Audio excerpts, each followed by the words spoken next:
going to be a writer in these spaces, or you're just going to be a patron of these spaces, that you understand the history behind a lot of these things. And I do a lot of that research in my writing. It doesn't sound very exciting when it's on stage, but it's really important. And so I'm thankful for the space and for the time for the reading. And I'm thankful to Kangwani wherever he went. It's behind me. And he's going to read next. And I think there's going to be like a second reading and probably some music. So I hope that you guys stick around for that. I'm really happy that you guys came, and I'm thankful. So thank you. Oh, you can follow me on social media. And Alana has entered the chat on most spaces. And that's it. Thank you.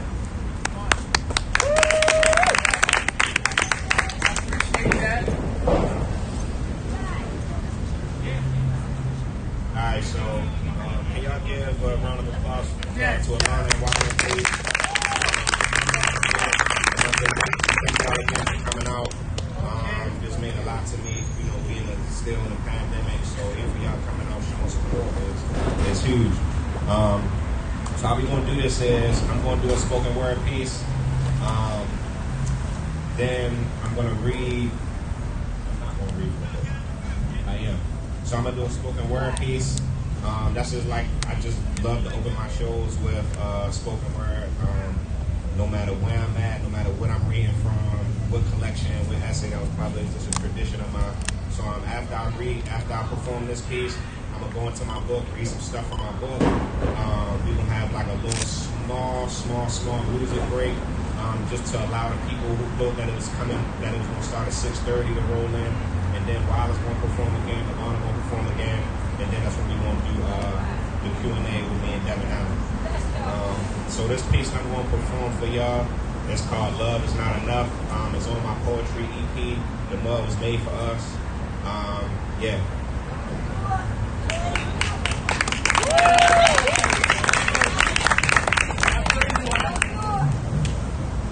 You see, I don't know much about love, but I know that in some cases, love is not enough.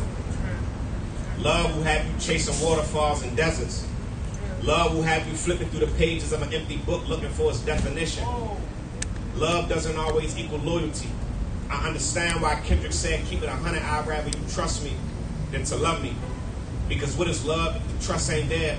Who cares about being locked in a room with him if there's always a fuss in there?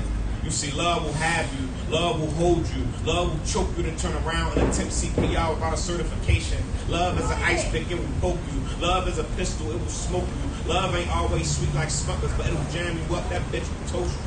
Or you think you got jokes? Man, love will roast you. Love will pack your dumb ass up. Love will have you driving 75 miles an hour to your mother at 2 a.m. in the rain, with tears dripping down your chin, cognac on your breath, phone glued to your ear, red solo cup in your right hand gripping the steering wheel with your left. And mom is on the other end asking repeatedly, baby, are you okay? And you can't respond because your cries are a monsoon, choking on a mixture of tears and spit, stuck in a three-way love affair. You take the bottle to the neck, crash the whip, or slit your wrist.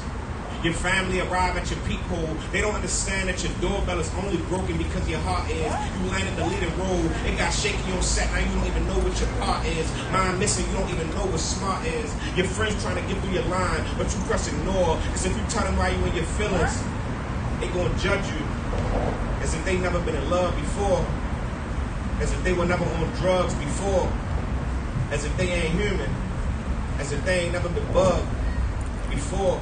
Love will leave you broken, screaming Alexa, play Death Around the Corner by Tupac Shakur. Alexa, play Madonna, Love Don't Live Here Anymore. Alexa, play DMX Slipping Cause I'm Falling and I Can't Get Up. Alexa, play Baltimore Love Thing by 50 Cent. I'd rather use pinky nail to feed nostril fentanyl than to be here stuck on stupid. Alexa, please play Cupid by Sam Cooke. Love was born a bullet, I'm hitting shock trauma. Shook. Alexa, seems like you're the only God I know who answer me on demand. Alexa, why love ain't got no do-right? I've been fighting all my life, but what happens when your knuckles used to rearrange jawlines? Now your bones crack when you whisper. Alexa, I just want my Cinderella and glass slipper. Why is love the game of the century? I ain't no Bobby Fischer. My chest panel lies a lonely king and a fraudulent bishop passing for a queen. Love is Rikers Island of Bing. I'm trapped, my songs I sing. A hummingbird in the trenches, but I can't locate my wings. Around here, time be non-existent. Listen, love will have you. Love will hold you hostage. Love is 3-6 Mafia. They're about to find your body, buried torn from the depth of a mosh pit. Your angel on your right shoulder, saying try something different as you begin to smoke your life away. Love is not a 5-star stay. Love is not an all expenses paid vacay. Love is not attention. Last night they in your face, look around, they gone today. Love had my granny putting a lien on her house to bail my mother out of jail. Love ain't fresh like granny's cookies made from scratch, you see. At times, love be still.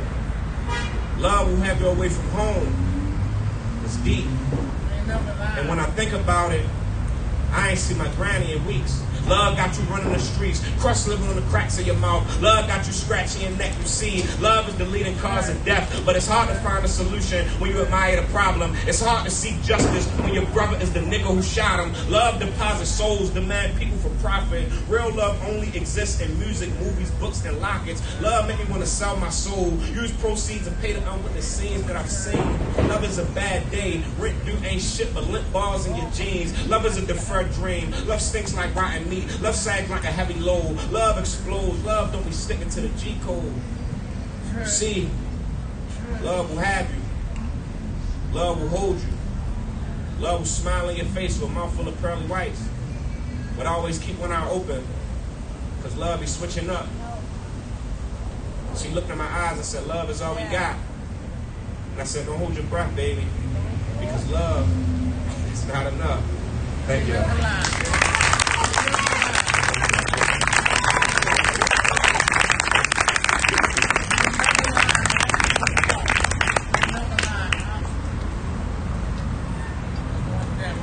Appreciate y'all. Thank y'all.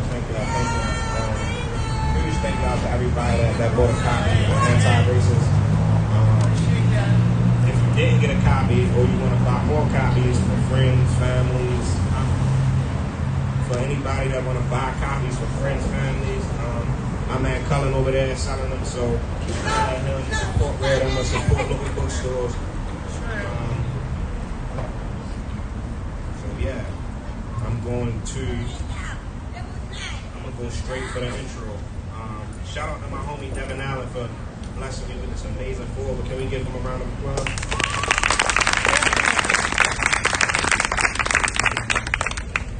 Oh yeah!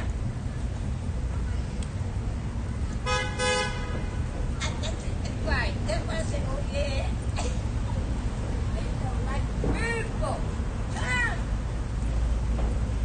He was just a kid. Blue and red lights bouncing off of buildings in the faces of spectators. Yellow tape that the police try to keep you behind. Broken glass lying on the curb from the bottle of Bud Ice that fell out of the kid's hand. There's a little boy out there who's maybe 2 years old, laughing and stomping on a bed as if it were a rain puddle. The corner store clerk just finished closing up his shop. He's out there reminiscing on the kid's transition. A toddler who went from toting stuffed Barney animals, purchasing honey buns and sunflower seeds for breakfast, which later got swapped out for alcohol and blunts. There's a little girl who's around 12 years old, dressed in SpongeBob printed pajama pants, slippers, and a bonnet. Her tears are crashing the concrete. She's screaming, "That's crazy. Niggas be so quick to pick up a gun. Niggas are scared, don't even want to fight no more." She doesn't realize that this kind of murder has nothing to do with niggas being scared. It's just that niggas are not fools. Niggas are tired of bringing scarred knuckles to gun wars. There's someone's grandmother peeking out the window blinds, shaking her head in disgust. She's been on this earth, in this neighborhood, all 70 years of her life. This isn't her first rodeo. Sending prayers to the Lord is the only formula she believes is to stop the chaos in the city. There's a boy pacing back and forth, smoking a Newport down till it burns the filter. He's about 14. He has revenge on his tongue because the kid is someone who he looked up to, who he admired. There's people standing around waving cell phones, recording the murder scene. That kid's body will overflow on the internet before the night is over. His body will pop up on his mother's Facebook and all of her friends will see it. It will end up on Instagram and Twitter feeds and people will watch, share, then repeat. The video of that kid's body will end up in homes that will never know the feeling of seeing that live. He was just a kid. Blood marinates his scalp and his bulging eyeballs and covers all of his gold teeth. His jaw is sliced in half from the bullet. His shoes are divorced from his feet from the impact of the bullet. His pale skin is on the concrete, intimate with cigarette butts, band-aids, and rat shit because of the bullet. The kid is gone. He's not coming back. His parents will not raise the rest of their kids the same because that's what trauma does. It sucks the energy out of your performance. The children, his friends and loved ones will not be the same. The people who witnessed the murder will not be the same. The kid is gone. His spiritual, emotional, mental, and future financial backbone is gone. Anyone who has proximity to this kid will not be the same. And even if you don't say it aloud, you wonder, will I be next? I was a child when I first realized that nothing or no one lasts forever. People leaving was routine. I remember walking home from school and seeing the entire inside furnishings and possessions of my friend's family's home on their front yard. Landlords kicked them out for unpaid rent. I see my parents get handcuffed and escorted to jail in cop cars. Some friends were leaving body bags. Custody battles between two parents on the street always ended up in some kind of physical violence. Heartbreak is why they left. In my neighborhood, leaving was normal, and it was always abrupt. It was never like in the movies. No one wrote any notes and explained to people why they left. It wasn't like the workplace. There was no 2 weeks notice.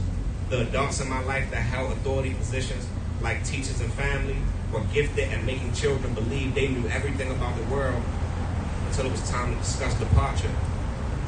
No one had the knowledge or the guts to explain why people left, or if they'd ever return. Why do so many people get killed in the summertime? I asked my grandmother as a child. She answered me as clear as she could.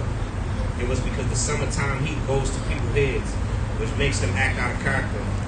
Or because the children aren't in school, so now they have more time to get in trouble.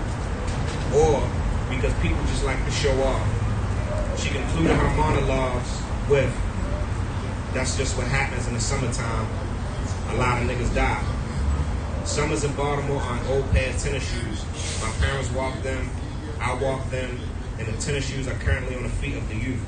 Under normal circumstances, if you ride through pretty much any neighborhood in East Baltimore, you'll see packs of kids outside cracking open fire hydrants, eating chicken boxes, standing on corners, scraping frozen sugar out of styrofoam cups with spoons, and watching a 12 o'clock boy perform death-threatening stunts up and down the block. The old heads were always out there too, playing spades on fold-up tables, cans of Bud Ice, yelling about who's the greatest NBA Hall of Famer. It's always a party. It's common for parties to get broken up. I mean, was the party really that poppin' if it wasn't on the verge of getting broken up and shut down? Maybe it was because of a fist fight or a neighbor making complaints, which prompted the cops to come and close the party down. Whether it was during grade school, high school, or as an undergrad, everyone has attended a function that was broken up. When a party gets broken up by bullets, it's different. Shots ring off and everyone's ducking, screaming, running, or all three. The second the smoke clears, you look around and realize no one was shooting at you or the people you were chilling with. The gun roar was echoing from around the corner. So everyone who has legs run towards the sound of the fire because the gun told us to. The gun is the puppeteer. While running, I'm pretty sure the same thought is on the forefront of everyone's mind. The body will belong to one of us. No matter how fast you run to the scene, the majority of the time the police will beat you there because there are one too many in our neighborhood and they stay on the crowd. And right there.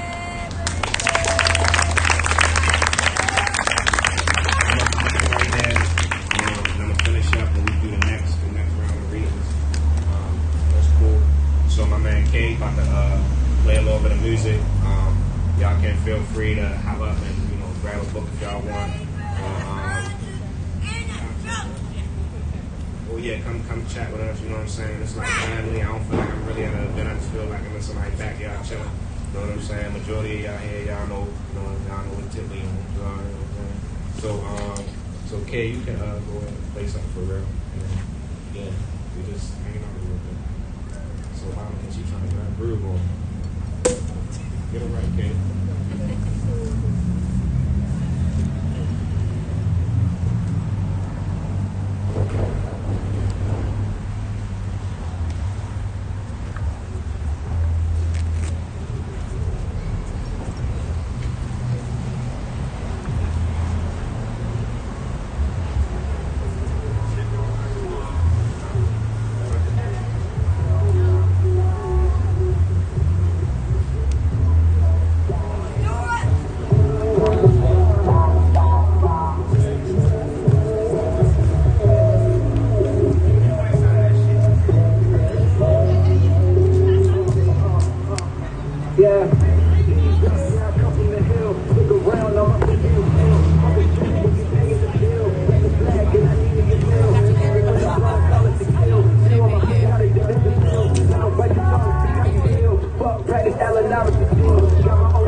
opportunity. Nobody's praying but wanna be blessed. Can't get a lot of amount of mistakes. Gotta invest, shit out of debt. You want me dead? Give me the check. No really did. No less. Speak in my mind. Speak in my mind. Speak in my mind. Speak in my mind. Speak in my mind. Speak in my mind. Speak in my mind. Speak in my mind. Speak in my mind. Speak in my mind. Speak in my mind. Speak in my mind.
everybody. Just wanted to give you a quick update. We're gonna start back up at 6:30. We're gonna do another couple of rounds of readings, poems. Kondwani's gonna read again, and then we're gonna do the Q&A with Devin Allen and Kondwani. My name is Alana Nicole. If you have any questions or you need to use the restroom, I can help you with that. I'll try to help you with that. I'll try to point you in the right direction with that. But yeah, that's pretty much it. Enjoy.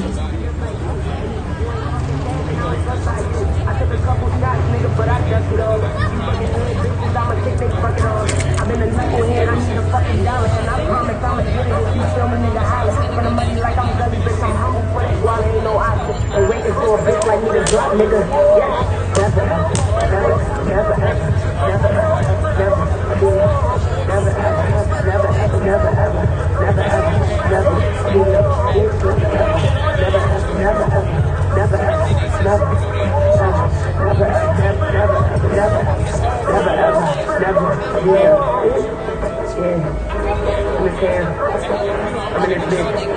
I got 40 women. I got doing women. Long nights, turning around money, nigga. What are you talking about? Y'all this bitch. First lesson to come out. One night, boom.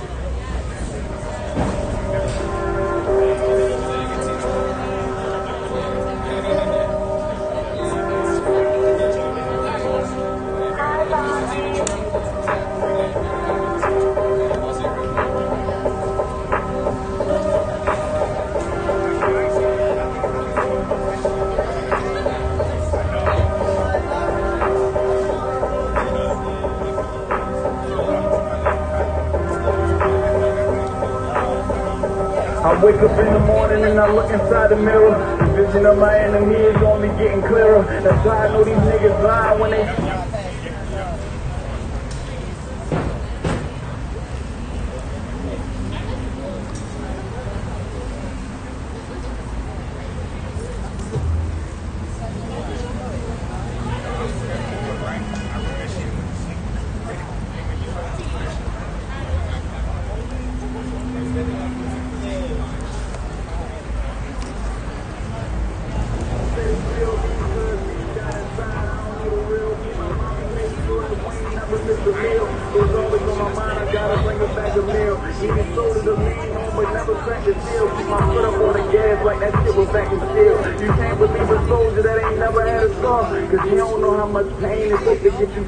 I'm trying to accomplish something they ain't even got awards for. Trying to find the keys that they ain't even made doors for. Fans say they love me, but I really need yours more. I'll probably drink myself to death, so I just need you love me, so I do not drink the rest. You the flesh of my flesh, you the blood of my blood. I want the voice inside your head. When your uncle had died and you cried, I said chin up. When niggas pulled them guns and you ain't close like no bitch. Said fuck you, we gangsters, told them niggas we with the shit. For the beauty of a baby taking their first steps. They walking right through hell and they don't even know it yet.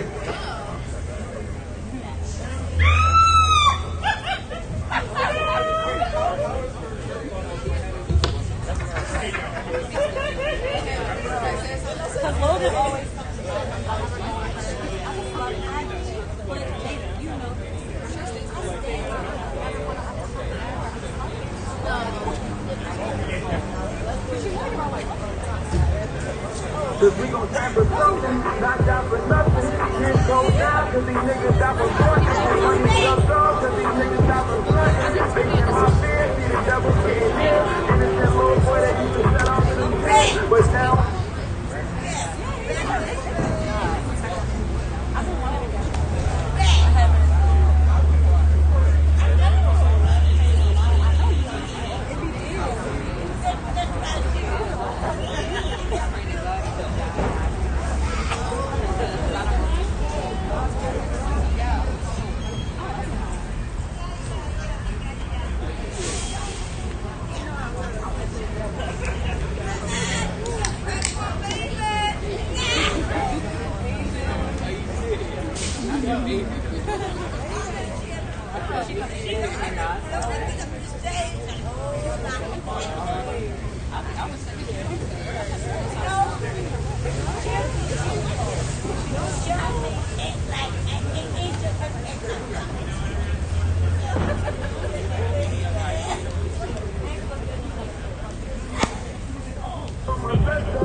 up. They say that life a bitch, but she gon' let me caress her. Finding my purpose now, starting to untuck her. And they made diamonds when they put me under pressure. They was trying to crush me, now they bitches love me. My story's full of beauty, but I came up by that ugly.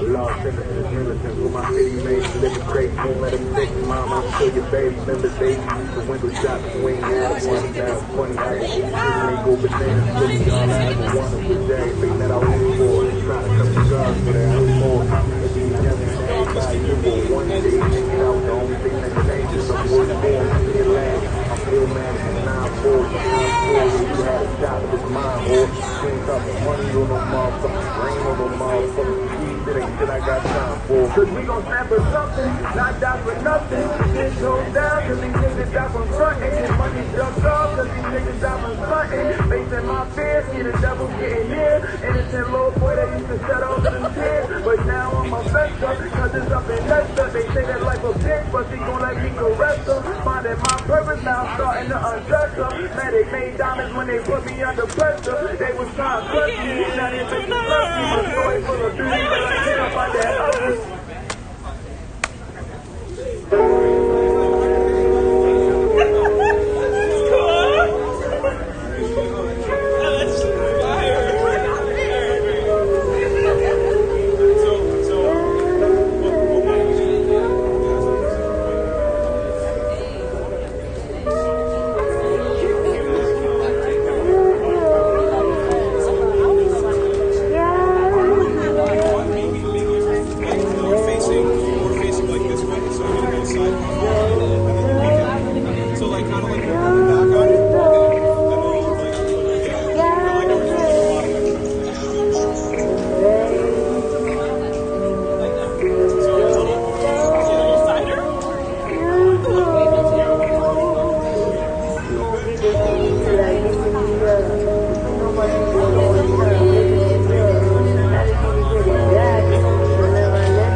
Everybody, sometimes I'm gonna be the best.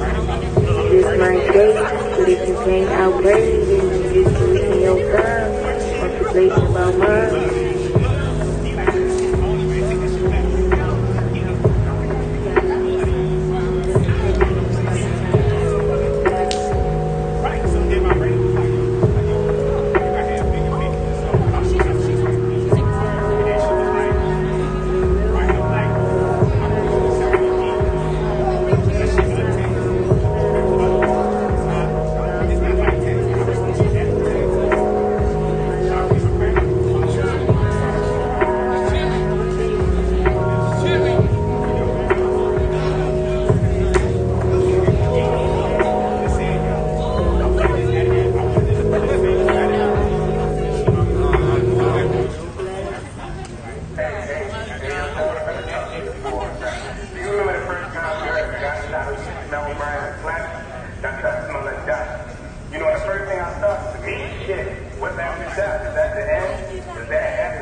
both.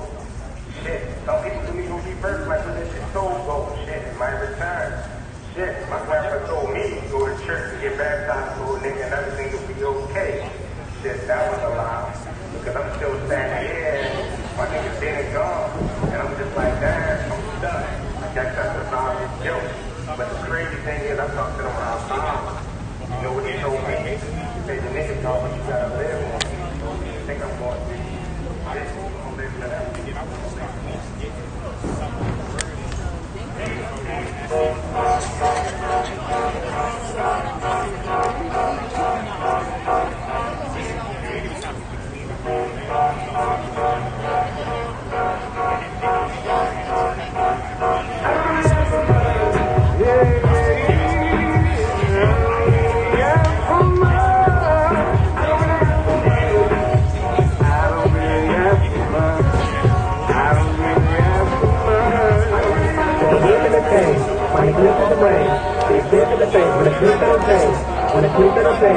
In a bag in a home, in a bag in a home.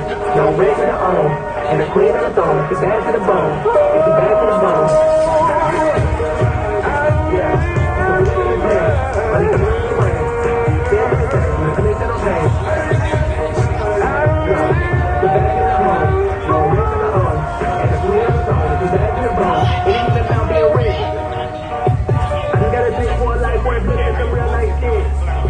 And I think I deserve it. I'm really that worth it. I'm telling you this. If you do this shit, boy, I need 100,000 and then 100 mil and then I want a bill and maybe that's it. I can even lie on my dreams are like ultra like beams with the brightest ideas that the world's ever seen. I'm a beam with a cream. In the glass thing, you need to Rahim and you know what I mean. From the glow with the team. Stack it up, flow to the wings. Back up what I say to the really that awesome.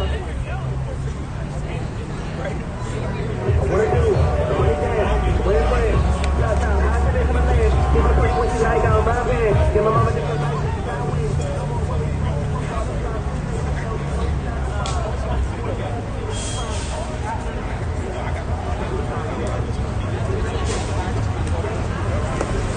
Hey, anybody needs glasses?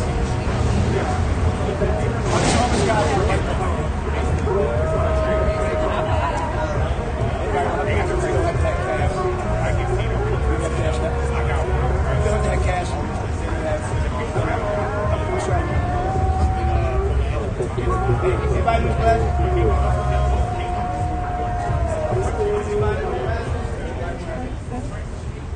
Checking in, everybody. We're going to get started back up in about 5 minutes. And, yeah, that was all I had to say, really. 5 minutes.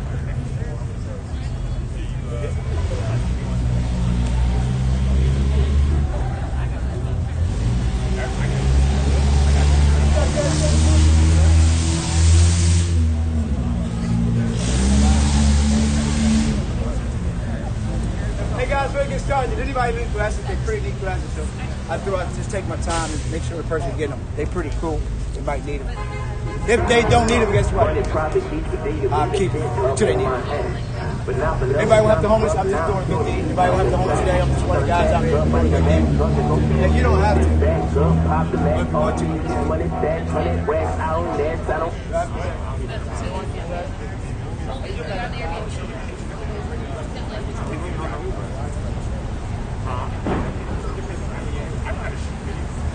That's all I'm asking.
All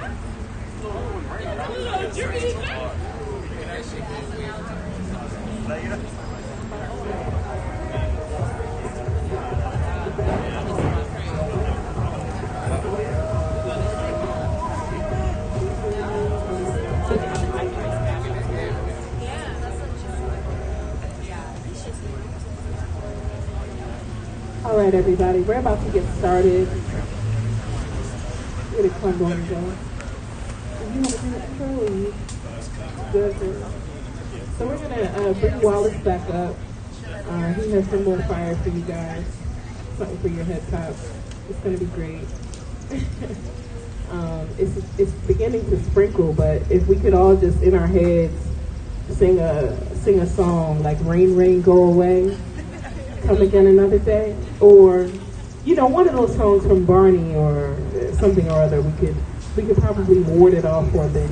But I'm gonna hand the mic over to Wallace. If everybody could give Wallace just a round of applause. All right, y'all, I'm back. Woo! Take another drink. All right, so this next piece I'm gonna do, it's straight from my new collection that I'm dropping in January. Title still comes soon, but it's called Jesus Drove a Honda, and it alludes to Baltimore culture, but it also alludes to my experience of being a youth in Baltimore City, but also teaching Baltimore City students. So again, my name is Wallace Lane. I'm a poet, writer, author, storyteller, teacher, black man, father. You can follow me on Instagram at Wally Cool. That's WALLYKOOL. This piece is called Jesus Drove a Honda.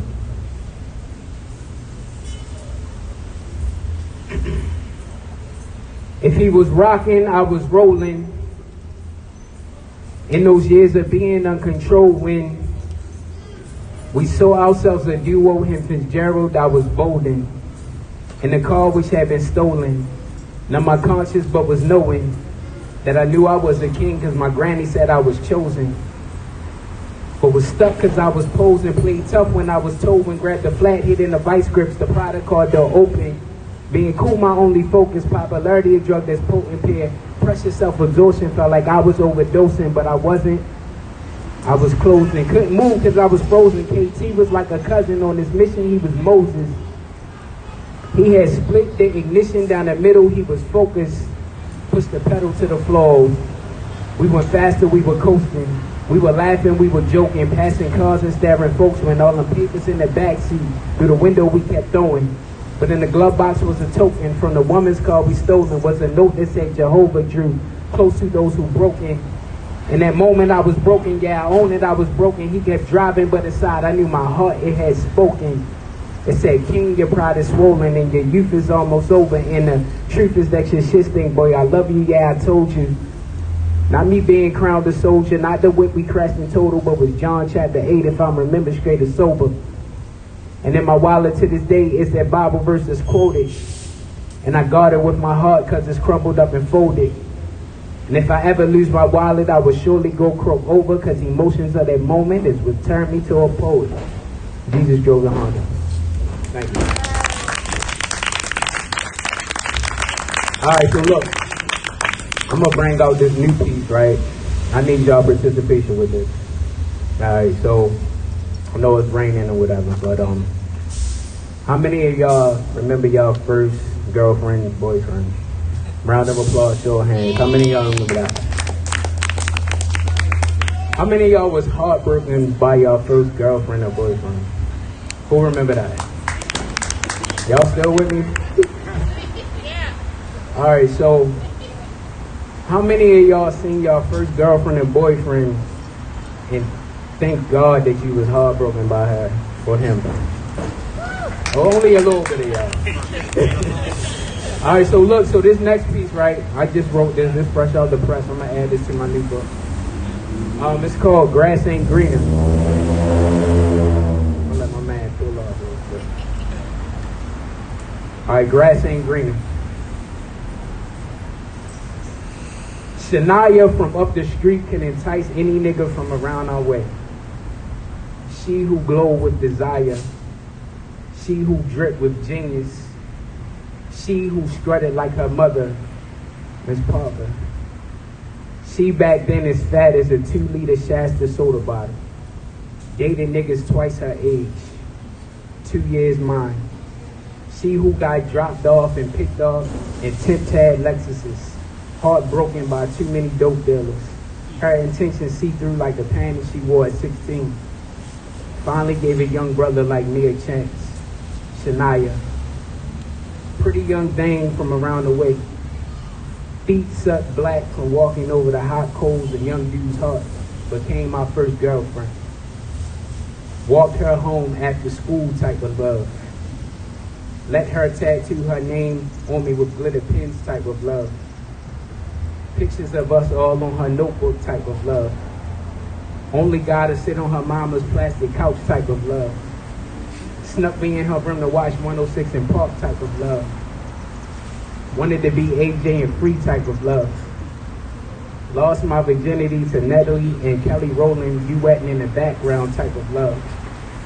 Found out 2 weeks later she fucked one of my bros type of love. Broke my heart and cried real tears to the homies type of love. Saw her at a happy hour during the pandemic months back. Glanced over to me like a stranger and wanted to buy me 2-for-1 drinks type of love. She who was once an endless prescription to make my condition better. Barely recognizable through adult weight and the harshness of life. She who I pursued like academic endeavors. Left me for a lame who became her baby daddy of 4 before 21. Shania from up the street. Only recognized me by the stroke and the Y I initialed on my drink tab.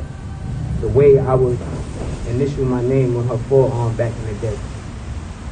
Thank you.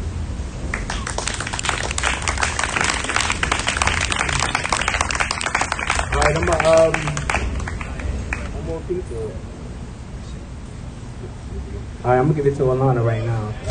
Thank y'all.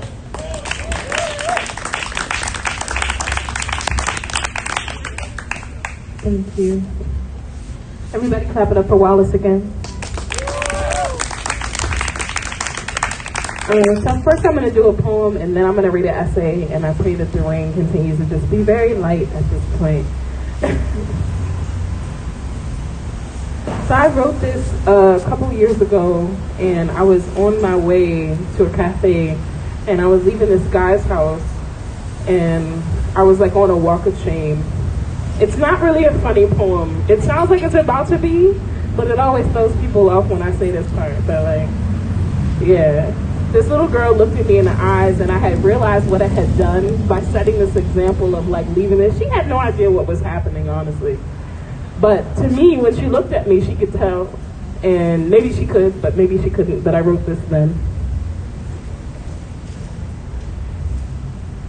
To the little girl that saw me leaving tightly knit row homes at 7:12 a.m., I'm sorry that I leave my throne at night, but the devil stands at the edge of my hallway in the eve, and it echoes just right, you're lonely, he says. Wiping the sleep out of my eyes, I run. Right there in front of this little girl, I began to cry. So I took off my shoes and ran up East Lafayette towards no place like home, because at 24, I was still struggling with intimacy. With every footbeat, I told her ears a story about how grown-up hearts would never ever get the glory, and how with every smirk at a speakeasy, you run the risk, the possibility of it turning into one of three things. Lust, with a strong possibility of dust coating your untouched soul, all while learning to put your fancy golden rings in nightstands, especially your wedding band, and love, with strong ifs, ands, buts, and heavy stipulations, with the possibility of sex with no glove, because we love each other, right? And the 50-50 chance of rush romance ending up in poofy white dresses, or warning, this, the running of Birkenstocks against marble steps at 7:12 a.m., waiting for lip-biting apologies from the next generation for promoting petty culture, the dusting of black bottom feet from 10-year 10-year-old runaways, I run away from voided daddy issues. Blemishes on face from rough sex. Emotional attachments to your ex preventing you from moving on. Severed by moonlit blow-up bed sleepovers. Sleep so sound. Light-skinned hands over brown booty so round. Melanin-coated skin over chocolate-covered mounds confused. I stared to the little girl with my eyes. Did I break the curse? But then I realized I wasn't pulling off in an Uber, but a hearse flatline. I came back from the graveyard of broken ribs. Everyone had the wrong rib, like bad ad-libs in a reality television show. I was telling this little girl my story, so maybe, just maybe, she won't end up so ghostly. And every time her feet get cold or dirty, she'll say, I remember the poem the running lady wrote me, Eve. That's the poem. That shit hard, right?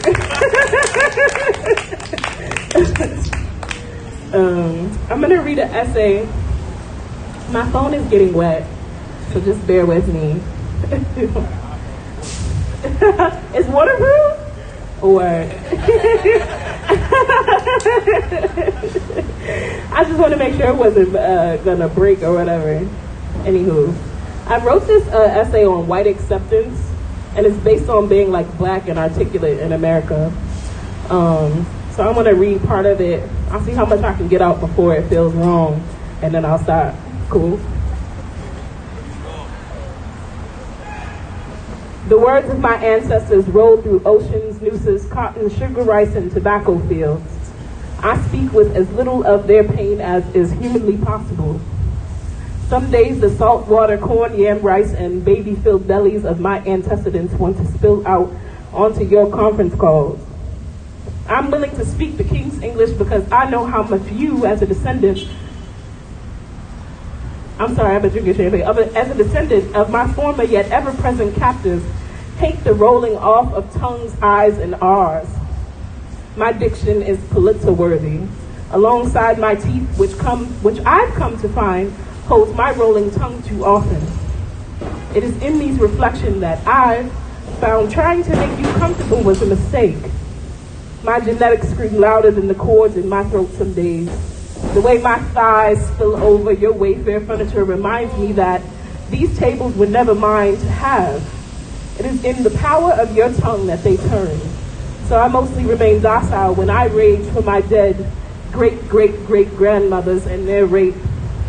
We lost everything in a fire that your great-great-great-grandfather started. Flames still roll through your passive-aggressive emails.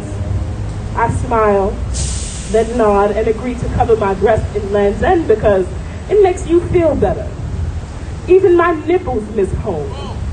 I'm acceptable and all my buttons well-spoken enough to be the face of your campaign to be a better white person. The incantations of my voodoo-laden spirit want to reject how well I speak. I too must atone for forgetting what it sounds like when my West Indian great-grandmother slurred through her burned throat. Sweeter still is the recipe of my very seasoned laughter we, the people of color, engage in at home. Though as sweet as the sugar cane my ancestors know with the edge of their machete, I am as slow, careful, and viscous as its byproduct molasses. I am sweet and sticky with my words, ain't I? Don't you like the way I've mastered these letters, mastered my former selves, mastered your America? I am as fatherless as Willie Lynch, even though those letters were fake, as Connie would have me to know, would have had it. As kin to obedience as your imagined mammy. Your acceptance varies as my tongue does. Lest we forget how many times you've tried to kill me with your privilege of understanding these once wooded, lush, and cultured shores. You're just as capable of genocide as your pa. I respond with that in mind. Your cardboard signs, redistribution of funding, and 27 characters of remorse will never compare to the nearly hundreds of years we've sought after what we come from. Ain't no retreat for that kind of loss. I'm just as loud as my corner cousins and as angry as my block brothers. You starve them because they remind you of what we sounded like when you stole us. I mean, when your great-great-great-grandfather stole us. There's too much ivory on the coast of their tongues for you to return their gold and pepper, huh? I speak a language that hung, went up river and drowned with my people. Your hatred lives on in their hierarchical structures that don't pay me for my black ideas, just like your people never paid me in mines for hours. You can't chamomile tea and yoga your way out of spiritual debt. There's not only blood, but languages on your hands. I mean, on your great-great-great-grandfather's hands. And I'll stop there, but that's the essay. It's at the link in my bio as our most rap mixtapes. I'm going to hand this over to my very good friend, Devin Allen, who is going to carry forth, to Connie first, and then, yeah. I'm going to hand this to Kandwani, and then they're going to do a Q&A after that. But you can follow me on all social media at Alana Has Entered the Chat or Alana Says, or you can just come chat with me. Thank you. Thank you, Lauren. So we won't be out here too much longer. What I had planned to do was I was going to do a spoken word piece, then read some stuff from the book. But I've already read some stuff for the book for the people who came here on time. So I wasn't even trying to be funny for real. But yeah, so I'm gonna go ahead and recite this poem, and I'm guessing we can just see how we doing on time, or it's like 7, about to be 7. Yeah, whatever. So I got this poem called "I Will Tell Them." I performed it for the first time in January at the Walters Art Museum. You know, I had a show there, and shout out to everybody that came out there and supported me. I will tell them. So, you know, my mother's drug addiction, my father's drug addiction, these are things that's kind of at the forefront of a lot of my work. It's not a secret. It's not like something that we got to whisper. It's something that I always talk about, something that I've always been trying to grapple with, you know, ever since I was a kid. So this piece, I will tell them, I'm basically saying, it's basically a letter to my younger siblings, especially like the babies. You know what I'm saying? I got a 4-year-old little sister, I got a 10-year-old little sister, you know, and so forth. So, you know, it's going to come a time when they start asking me about my mother and her drug addiction and how did I deal with these things growing up. And I want to tell them honestly how I felt, the things that I went through, but I also want to give them some context as to why she was living this lifestyle. And it was something that nobody ever told me. Like, nobody ever told me that about the drug epidemic. Nobody ever told me that, you know, this was a disease that's hard to cure. Like, there's so many things that people didn't tell me. They just, like, demonized my mother, and that made me demonize my mother, and that kind of, like, fucked up, you know, our relationship. So I told myself that if my siblings ever come to me and ask what was life like growing up, I'm going to tell them the truth. And I'm going to read it off ahead, because at the show I fucked it up. And, I mean, nobody know that because I played it off real well. So I'm going to read it off my phone just so we don't have that issue again. That's cool? I will tell them. Since all of our lives are already planned out, there was an expiration date on your sobriety that only God knew, that I wish he could have prepped me for. For too many moons, America has been lying to black children. So if any of your kids, my younger siblings, ever come to me and ask what was life like growing up, I will tell them the truth. Some days the pendulum will swing in your favor, and on others it will swing in the favor of your opposite. And every time God gives you a gift, even if it's a smile on your worst days, pocket it, save it, put it in a safe place, deposit it. Make sure you only have access, because your happiness should only be handled by you. Don't give your happiness to a soul, because what happens when they touch it, when they drop it or they crush it, they will trade it for likes and cheap retweets. They will drag your happiness through the streets. I promise you. They will. I will tell them at times I used to sit alone and wonder, how does it feel to carry burnt glass tubes, stuffed with still war and pills of dope, in the same purse where you keep pictures of your children, your boys and girls, in the same company of the boy and girl. I will tell them, and his family addiction gets handed over like hand-me-down coats. Too big, but you wear it on your shoulder blades, burdens. So heavy that you hunchback, so mean that you mug. Biggie, give me the loot before I shoot. Bad boys be the family. I ignored the voices that tried to keep me out of murky waters. The outcome, I got baptized in a Bacardi back. I lost eons of races in a rum river. When I was drowning, I grabbed the goose by his neck and annihilated it like I had a kidney made of chromium. Many nights when I couldn't see, I opted to clear my mind. Strapped on my goggles and doggy paddled in the black Tennessee. I will tell them all wounds don't heal with time and all problems can't be fixed with tequila and lime. I will tell them about the days I used to blast the song Hey Mama by this guy called West. Then after every relapse, all that was left was a Tribe Called Stress. I had a dream I could buy your way to heaven. When I awoke, I spent it on rounds at the club. I bargained my liver in exchange for the erasure of painful memories. But all it did was make me bring your name up in bars, over toast and shots with strangers, always leaving teary-eyed. And the morning after, I always feel the strangers when I scrape together bits and pieces of the night before.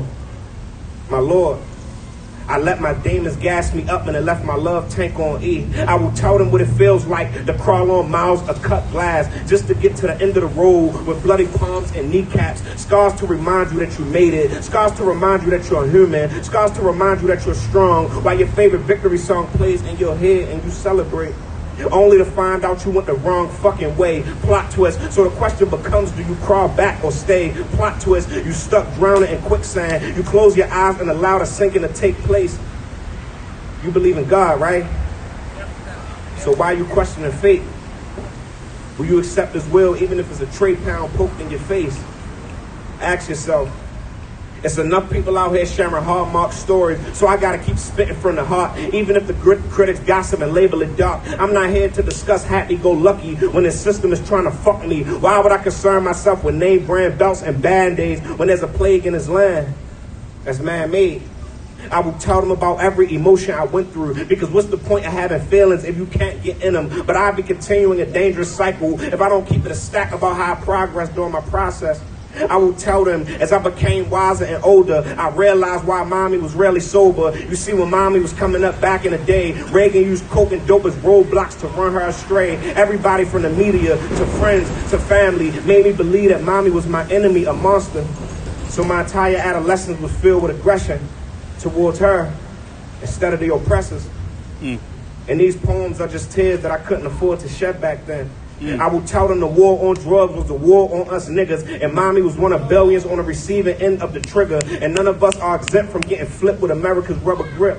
I will tell them that this system never has nor will try to produce functional, self-sufficient black adults in this country. It's designed to keep us in boxes in the form of caskets, prison cells, and Jordans. And no matter how poor, they make sure we can afford them. I will tell them being black ain't cheap. It comes with a lot of fees, written in fine print. And poverty, drug addiction is a lottery. People with chocolate who hit the jackpot for pain when they don't even play the numbers. That's how mommy got scratched off. This world will give you a treasure chest of dreams, but won't give you the key to take the latch off. I will tell them in life, we all take left turns and we'll need help getting on the right track. So be careful who you turn your back to. The thought of judgment day might seem scary, but your years of sin will not exempt you from kicking back on heaven's resort. I will tell them, Asada Shakur said it best, I believe that a lost ship, steered by tired seasick sailors, can still be guided home to port. I will tell them. Thank you.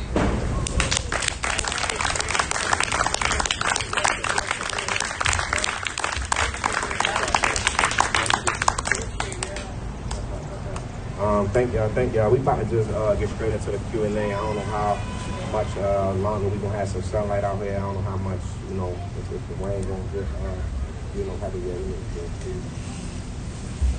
What up? I like it. We can sit right here. Out there, thug it out. Get on the joint. Yo, everybody get a round of applause for my boy Connie.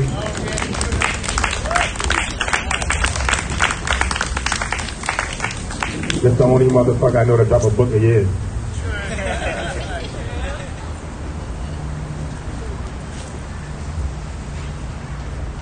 I'm want to start off like how I met Connie for real.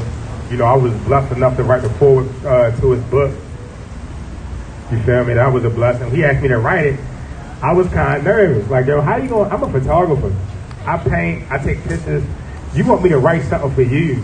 You feel me? Like, I don't know how this is going to work. So I was like, yo, I don't even like putting the pen to like a notepad. It give me anxiety. So I'm trying to think of all these big ass words so I can make sure the forward sounds like I'm a writer. But then I was like, all right, AD, yo, I can't write this shit. He's like, yo, you talk so damn much, this audio. I was like, yeah. So I downloaded this app and I just audio recorded, just talking. Got it transcribed and then I just put it together, moved stuff around. Then I'm like, yo, this shit kind of fire. Like, I felt good about myself. And then I gave it to D and D was like, come on, yo, like, you gotta dig a little deeper. I'm like, bruh, all right, boom, move some stuff around. He tweaked it. Now, y'all think you should say this, move some stuff around, gave it back. He was like, all right, it's getting that's cool, gave it to Connie. Connie said, yo, you keep using this one word too much. Find another word. So I'm on Google, like, trying to find a word that had the same meaning as this word. So I can just keep it. I was just like, yo, I'm like, boom, send it back 12 a.m. I'm like, I got it. I'm going to sleep. This motherfucker, 1 a.m. He's like, I'm feeling it, but I feel like this and the I'm like, damn, why don't you write this shit yourself? Like, and then just put my name on it, but it came out good. You know, that's one thing, you know, about our friendship where we push each other to be great. Like, we don't, if you slacking, if you're not coming, we're gonna hold you up. Like, if I take a phony photo, they're not gonna tell me that, but they be like, yo, like, this photo cool, but I know when it's not her, you know, so, you know, we're gonna dive into this. I want to start off just with saying, yo, thanks for having me a part of the book, you know, a part of your legacy. You know, I met Connie back in 2015, and he dropped a Baltimore Bullet Train, and I seen somebody sent the video to me, you know, because I'm a failed poet for real. Like, I was a poet at first, and I was like, nah, I'm gonna take pictures and shit. So I put the poetry away. I actually had a poetry spot over the Caribbean spot right here. Me and my homeboy Josh Austin and my homeboy Cleon. But I was like, no, I'm good. I'm gonna do something else. But someone sends me this YouTube video, like, and similar to Connie, he talks about it quite often growing up. I never really knew any poems or poets. I was like my Andrew Langston Hughes and people like that but really spoke for my generation. You know, like, they were dope, but it just didn't resonate with me in a point in my life that where I was. So when I heard him, you know, outside on the block spitting poetry, I'm like, yo, who is this kid? This joint is fire. And then I landed the cover of Time magazine, so I was like, I went to my homegirl Cheyenne Dottie, and I was like, yo, I know you know him. Go find him for me. I need him to perform at my show. So it was my very first museum exhibition, my very first solo show at the museum, and we packed that joint out like 400 people, and he killed it. And then we just built a friendship over the years where we would just hang out, grab drinks, and then we built a brotherhood over that, just getting drunk and then making art, you know. But let's just dive into your style of work, because I've watched you grow, you know, from delivery. Your delivery has always been the same, and I know D had a really big pivotal moment pushing you to do essays. How did you build that style from poetry? You know, your work hit hard when you read it, but when you perform it hit even harder. How do you take that energy and turn it into essays, and then also transform your style into damn, she fucked the floor. Lord, that ass, man. Say no. But how did you build that style, you know, that hard punching, that rawness, and then turn it into well packaged, as you put it, you know, into this project? So for me, a lot of my inspiration come from my favorite rap artists. So, like, you know, I'm very vocal that, you know, like, Boosie was one of my favorite rappers growing up. His music raised me. Wayne raised me. Jay-Z raised me. And, you know, when I first started writing in 2011, that's just who I was channeling. I wasn't really thinking about too many themes. I wasn't thinking, I'm like, yo, they tell stories about their lives, or, you know, we think that they telling stories about, you know, true accounts of their lives. And that's just all that I was trying to do. And I was watching a lot of deaf poetry. You know, I stumbled across it on YouTube, just looking up for it. I was like, yo, I never heard of this. So, you know, I fell into that and started, you know, calling myself a spoken word poet. But I feel like I just started out just you know, one thing that a lot of people tell me that they struggle with in their work is being vulnerable, is like being honest, is like, you know, talking about real things that go on in their life, how people gonna feel about it. And I never really had that issue because I came through the gate on that. And I was just like, yo, this is my life. You know what I'm saying? I'm gonna speak about what's going on. And in that process, you know, me sharing my work and me performing, you know, people be like, hey, I want you to come talk to my students. And I'm like, hey, why? And they like, hey, because you talking about systemic oppression issues. And I said, hey, what's systemic oppression? They like, hey, you speaking on mass incarceration. I'm like, hey, what's mass incarceration? They like, hey, can you come teach? And I'm like, teach what? Like, I don't got a degree in education or nothing like that. So do that storytelling and me just, you know, just being a storyteller. You know, people, professors, teachers, they started pulling things out of me and said, hey, this is what your work is exploring. So I said, okay. And I just started interrogating that even more heavily. And then that's when I just started, you know, being more blatant, you know, about the history that I'm putting in my work and the way that I'm, you know, speaking to my audience and stuff of that nature. And a lot of that definitely came from, you know, me being in more academic settings. I was definitely about to ask you that question. That's something I noticed a lot. Diving into this book, but just in general, where I hear you speak, you know, you speak passionately all the time, but the fact that you're able to now, you know, the academic world, you work so much of history into your work and understanding why we are in the situations that we're in. You know, you talk about, you know, blue lights on the corner, and you know, a lot of people don't know about growing up on the street with blue lights. The fact that you're under surveillance 24/7, 365 out of the year.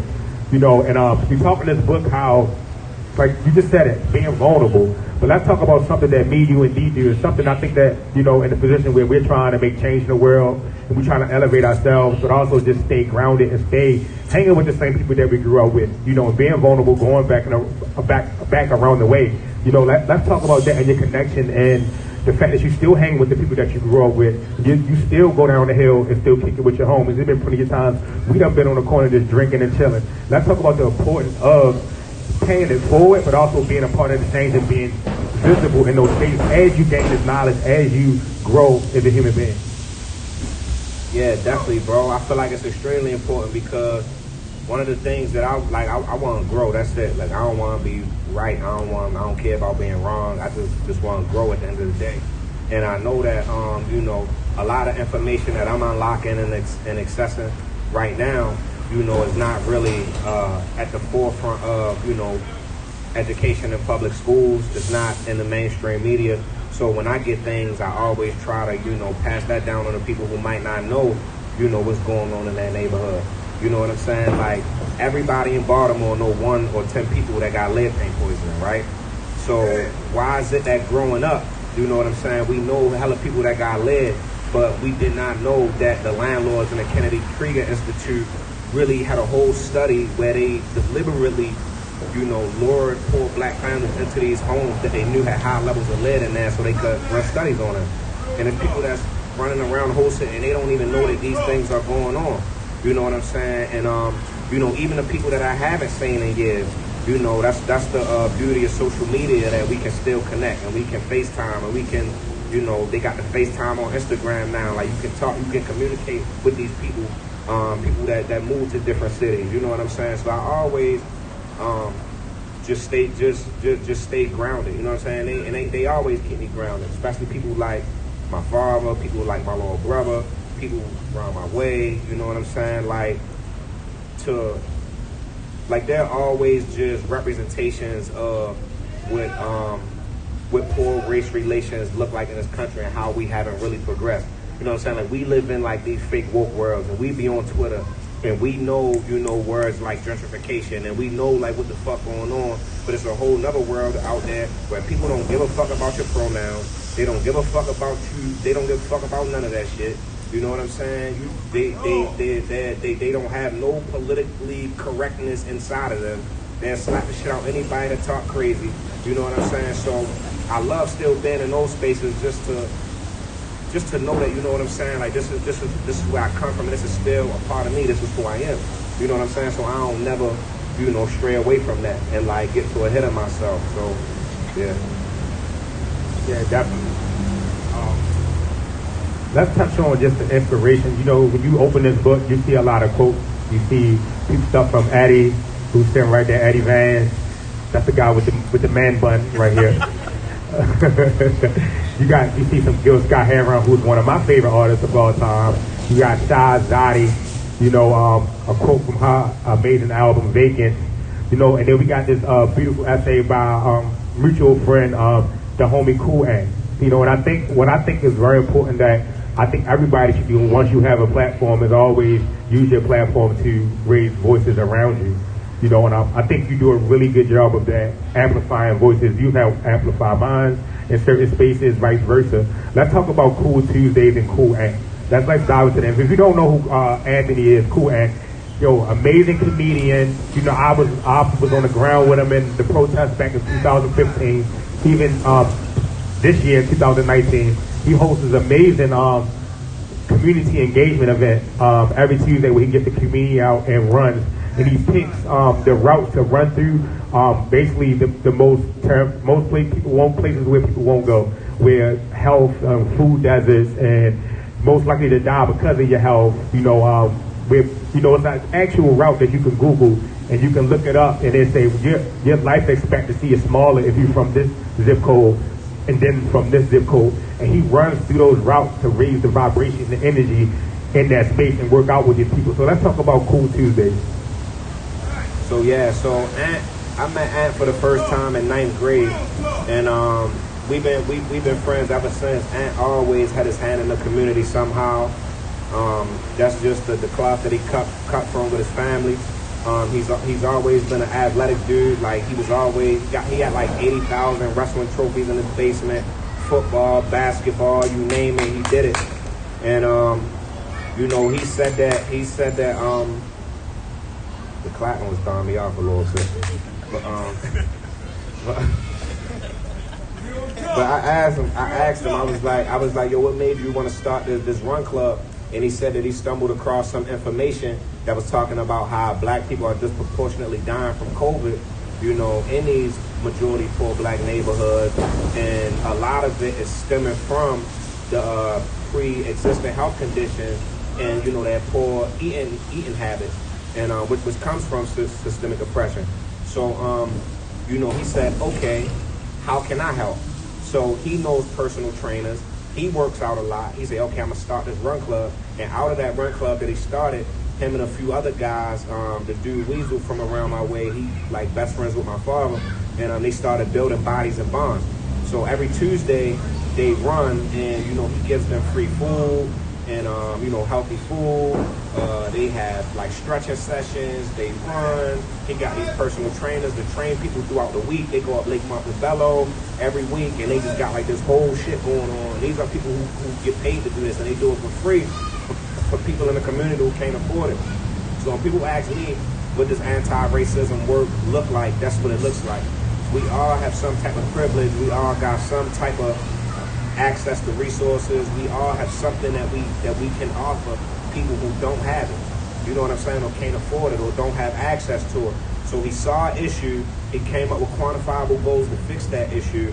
And now he's doing so much shit that was beyond his initial reasoning. You know what I'm saying? So when people ask about, what do you think black liberation is? Black liberation is nuance. And like I said in this book, I'm not here to police black liberation. I'm not trying to tell niggas in New York what they should and shouldn't be doing. And I don't want people, not from here, or even the ones from here, telling people what they should and should not be doing. As black people, we got the right to pick and choose what we feel like our liberation is.